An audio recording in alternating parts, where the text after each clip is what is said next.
You might remember the Payson crash that killed a 17-year-old girl, but you haven't heard what ABC 15 investigator Joe Ducey discovered about that very car and potentially hundreds of thousands like it that could be on the road right now.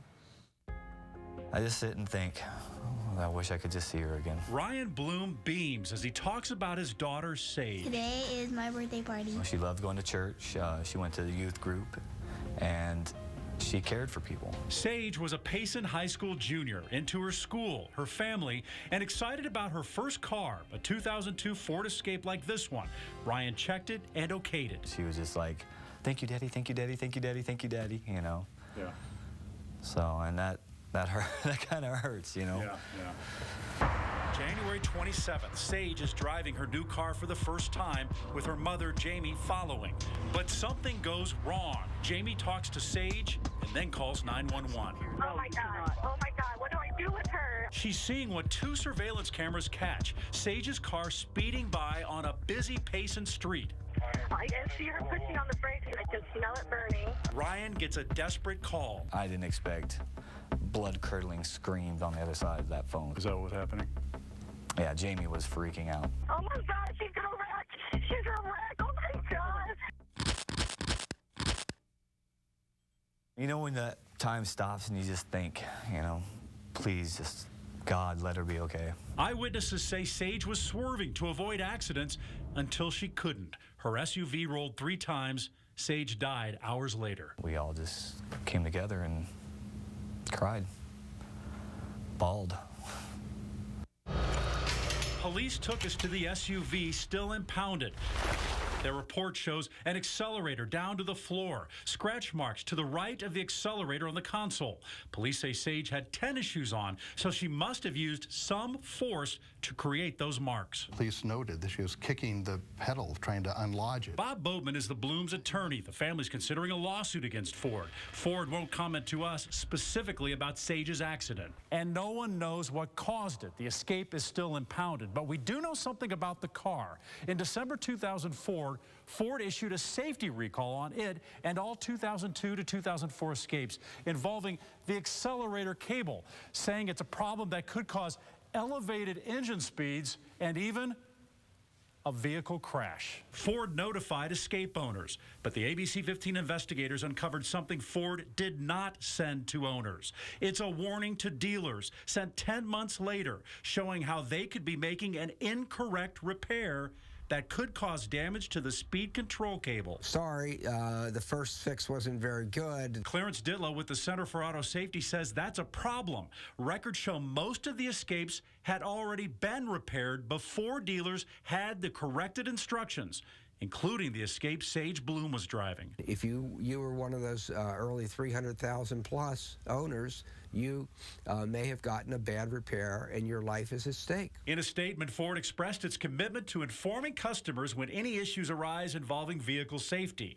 She's speeding through town and she cannot stop. Ditlow says Ford needed to issue a second recall so owners would have been warned. And Ditlow blames the National Highway Traffic Safety Administration for not forcing one. On that issue, NHTSA only tells us they are aware of the crash that occurred in Payson, Arizona. We are monitoring the issue and will take action as warranted. While Ford and Sage's family wait for her car to be released, It's hard. It's always on my mind. Sage's father, Ryan, tries to think positive thoughts, how Sage avoided hurting anyone else, and how her donated organs have given new life to 5 people. I got all of her pictures and everything set up on the dresser, and every time I walk into my room, just staring at her beautiful smile. What are the experts telling you? We've heard so many different things about how to stop the car if it happens to us. Well, I'll tell you, this is something that the Blooms really want everyone to know, and it sounds pretty simple. Basically, you take the car and you put it in neutral. That's an automatic transmission. Manual, you'd push in the clutch, and then you steer to safety if you can. You know, it's easy to say, but it's got to be really difficult in a panic situation, especially with a young driver like Sage. And now you're seeing it. Ford's own instructions show the potential danger. Damage can be caused if mechanics lift up on the speed control cable. This demonstration provided to us by the Blooms expert for another case shows that could cause the plastic cover to break. the speed control cable to come loose. Accelerate fast enough and the cable can stick. Experts say that leaves the throttle open and the car traveling at very high speeds.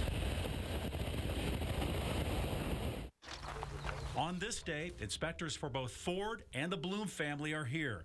Bloom inspector Bill Williams stakes a small camera through the engine under the crucial cable area, being careful not to disturb any evidence. That's the catch. The speed control cable broken, lodged under the engine cover. The throttle stuck wide open. The Bloom's attorney Bob Bowman and Williams say what Ford warned its dealers against, damage to the speed control cable, is exactly what they say they found in the escaped Sage Bloom was driving the day she died. This is one of the clearest demonstrations I've ever seen of a safety defect in a vehicle. Clarence Ditlow says the Bloom's inspection was clear because the vehicle hadn't been moved since impounded, and technology allowed an examination of the speed control cable. He's with the Center for Auto Safety in Washington. This is a problem that is not behind us, it's in the future. Ditlow is so concerned about hundreds of thousands of escapes that could be on the road with a bad repair, he's taking a rare action. I don't see how Ford cannot do another recall. Ditlow says his organization is filing a petition based on Sage's accident, pushing NHTSA to force Ford to issue a second recall on the affected escapes. Ford's attorneys didn't want our cameras at the scene, and their inspector didn't comment. Previously, Ford told the ABC 15 investigators it's committed to informing customers when any issues arise involving vehicle safety. And if you take your escape in for service, the company says all service actions and updates like this one remain in the Ford dealer system indefinitely, allowing dealers to check on recommended repairs. Ford had no comment about the escape's inspection. But Joan Claybrook, a former head of NHTSA, thinks the automakers should have to give some answers to the federal government for not sending owners a second notice. They didn't warn them properly because they never sent the letter that they sent to NHTSA and to their dealers. They never sent that letter to the consumer. If Ford is found to have violated the NHTSA statute for failure to recall, she believes Ford could be subject to civil fines, and she can't understand why that second notice wasn't issued. I'm just outraged that Ford would behave this way. I know that there's more out there that are running around with that bind in there, just waiting for the right circumstance to happen. Their circumstances, this expert says, came together like a perfect storm that day in January. Oh my God, my poor child. Cutting short a young life in this spot. Now only a cross is left here to keep her memory and the memory of her death alive. Oh my God, she's a wreck. She's a wreck. Oh my God. Now, we brought you this story from the beginning, and there's more to come. In the last couple of hours, we received this 81-page petition from the Center for Auto Safety pushing NHTSA for a second recall based on Sage's accident and what we found. We'll keep you up to date as the story unfolds in Washington and here in Arizona. Today, Ford Motor Company recalled nearly 500,000 Ford Escapes. The ABC 15 investigators broke the story about problems involving acceleration in some Ford Escapes, and investigator Joe Ducey is here now with the latest. Yeah, a very important day for Ford Escape owners. I think they've been waiting for it for a while. It's a big recall, 485,000 2001 to 2004 V6 Escapes. The ABC 15 investigators have been looking into accidents and crashes involving these Escapes and high acceleration. Our investigation began after the death of one patient girl in January. Tonight, her dad talked with me and says the pain is still overwhelming. My phone started going off and people were telling me what's happening, and I sat down and I just started crying. It was a day of mixed emotions for Ryan Bloom as he heard the news about the big recall. I felt like some justice has been done. But it also brought back memories of that day in January when his oldest daughter, Sage, drove her 2002 Ford Escape for the first time. I don't think anybody should have to go through what we went through that day. I don't think any parent, mother, husband, grandmother should have to ever sit in that waiting room and wait for that doctor to come out and say your daughter doesn't have a fighting chance. The ABC 15 investigators were there when an inspector hired by the Blooms found what he says caused the uncontrollable acceleration. The car's cruise control cable broken, lodged under the engine cover, sticking the throttle wide open. There's nothing the driver can do to unjam it from inside the passenger compartment. We found the same issues at Escapes around the country. In Colorado, SD Peel's Escape accelerating in 2010. 2005 in St. Louis, and in Houston just last month. Acceleration with evidence of the throttle sticking. 2 weeks ago, and after our reports, the National Highway Traffic Safety Administration announced an investigation into 2001 to 2004 Ford Escapes and its twin car, the Mazda Tribute. Now, Ford recalls nearly 500,000 Escapes, saying they'll raise the engine cover to fix the problem. But some auto safety experts say it's the wrong solution. Ford has proposed a totally inadequate recall, and NHTSA should not let them get away with this. Joan Claybrook is the former head of NHTSA. This is a serious life and death issue. She and others say the cruise control cable itself is the issue and needs to be replaced. They're not fixing the underlying defect, which is the cruise control cable. In Phoenix, I caught up with the current head of NHTSA, David Strickland, who says the agency is not stopping its investigation now. Bottom line for us as an agency is we want to make sure that we have this full remedy appreciated and executed. While the pain is still strong, Ryan Bloom says the recall means Sage's death matters. I know my daughter didn't die for nothing now. Watch as this Ford Escape accelerates out of control in Pennsylvania, speeds towards this intersection, flips, and crashes into a school bus, killing the Escape's driver. The family of the 43-year-old mother sued Ford. Their lawsuit describes a kinked cruise control, also called speed control cable, sticking the throttle open.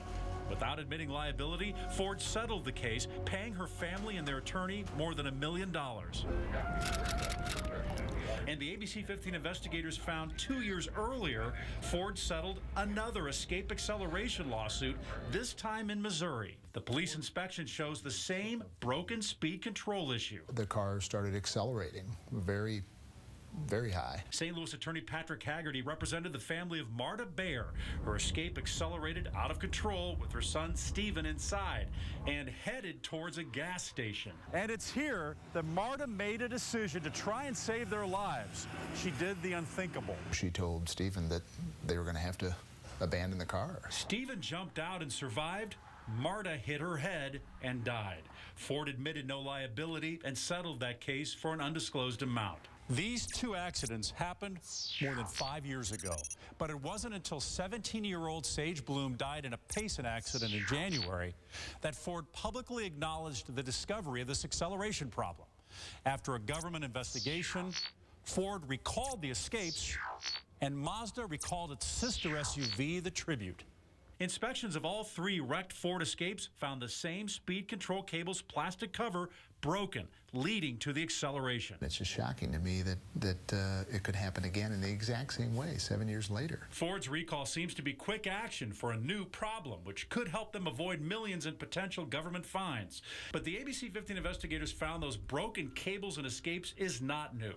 Wrongful death suits, dozens of owner complaints, even a warning from Ford itself go back years. 2 months after that Missouri crash, we found this warning Ford sent to its dealers. An incorrect repair on a different cable could cause damage to the speed control cable. Ford tells us we had some anecdotal knowledge from our dealers in 2005 that they had to replace speed control cables because of damage during the accelerator cable repairs, but denies they knew that the problem could lead to stuck throttles. And I think that certainly they were aware of a problem with the speed control cable. Each of these is a stuck throttle complaint involving Escapes and Tributes from the recalled years. Complaints from owners filed with the government, available to car makers, and they date back more than a decade. I think that Ford has known about this since 2005. Joan Claybrook is referring to that Ford bulletin sent to dealers. She's the former head of the National Highway Traffic Safety Administration, NHTSA. She says Ford's recall fix to raise the engine cover instead of replacing the speed control cable may be an attempt to get Ford out of fines for not issuing a cable recall years ago. If they discover a defect, they have to report it very expeditiously. Ford declined further comment, saying it's involved in active litigation and an open NHTSA investigation. Meanwhile, the crashes continue. 2 months ago near Houston, Tammy Graham shows us how she couldn't stop her Escape. I started accelerating and it went all the way to the floor. Tammy and her 2 kids crashed into this wall. They walked away, but Tammy says a recall years ago may have prevented her crash and accidents around the country, including the Payson crash that killed Sage Bloom. She is a hero. She will save lives. I believe that with all my heart. I'm investigator Joe Ducey, ABC 15 News.